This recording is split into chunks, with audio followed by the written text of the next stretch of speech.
Greetings, adventurers. This is Chris, aka Nas, with new adventures in Skyrim. I hope everything is going well with you and you're taking care of yourselves and the ones you love. Today is the second installment of RP Tips, Tricks, and Experiences. Per the usual, we will start with the golden rule of role-playing. Stop! Always think! What would my character do? And why? That is the foundation of role-playing, but now just the tip.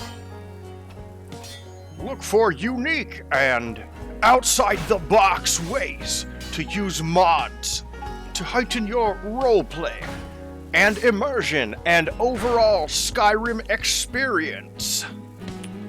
And now the gist. So some mods are more passive than others, and not all are constantly, if at all, interacted with. Some can be used in the ways they are just intended to, obviously, but once you take a step back and look at mods in the greater picture of things, sometimes you can just start to notice certain things. And you may be left thinking, wait, this would be cooler under this certain type of scene, or if this happened at a time like that, then it would have been neater or more relevant to a certain type of character or playthrough. I always say that Skyrim and its mods have two main facets, and I'm oversimplifying, but the first is just adding to the experience of the game using the mod as it's intended. The second is allowing you to use it in different ways, like adding immersion or role-playing potential, or maybe simply and literally changing the game to make it feel more like anime in style or art, or maybe like Dark Souls in the way it plays or in the difficulty of the combat. Right now I'm talking about the latter, for the most part, and I always try to focus on roleplay and immersion in that side of the house, so let's talk a little bit more about what I mean.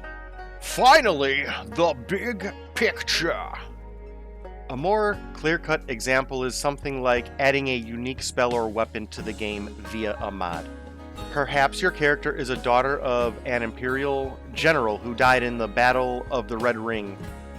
So here you have a mod that just takes what is an amazing and good sword in-game, again assuming you pick the mod for that, but once your character ends the Civil War and defeats Ulfric, again based on character context here, perhaps she can be gifted the sword by her parents or something like that. Maybe General Tullius gives her that sword as a reward from the Emperor himself to note her courage and valor and all of that. That's just a way to, again, incorporate what would just be taking a simple mod into a game and giving it some kind of immersive flavor or role-playing potential. I'm going to go into a couple specific examples now, some shorter and some longer. Glamik, after he switches back to human form from werewolf form, will have an on-screen indicator that lets me know the power is recharged and ready to use again. And I think this is not so much only a mod, I think this is a vanilla aspect, but I use those prompts in-game as often as possible. Depending on his standing with Hircine at the time or the scenario under which it happens, it's either a boon or a penance of sorts.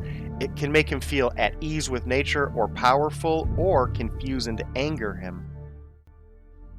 The carriage is the safest way to travel. Where do you want to go?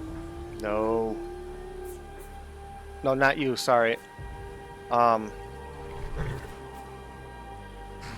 and Windhelm. back and we'll be off. Windhelm. Next, Fizzband is amazing. And I'm not going to toot my own horn here, but toot toot.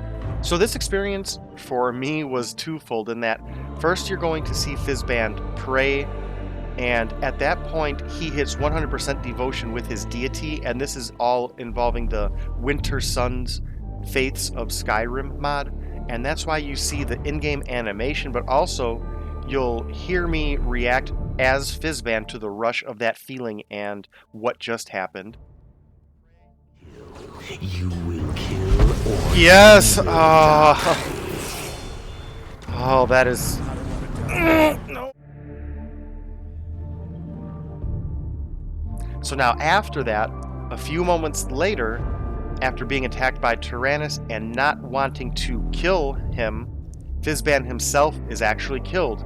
Now, this is where I know that Winter Suns has a condition that for followers of Arche, if they die once per day, or I think it's once per the time that you pray, you can be brought back to life if you die. Now, for context, your devotion has to be at or above 100%, and you can only do it once per combat, as mentioned, so you would have to die, survive that combat, wait for everything to calm down, pray again, and then again, if the devotion that it took away lowered you below 100, you're going to have to pray or do the acts that gathers you devotion to that deity via the mod and get that devotion back up to allow it to trigger again. So it's not like something that you can just repeatedly trigger and never die.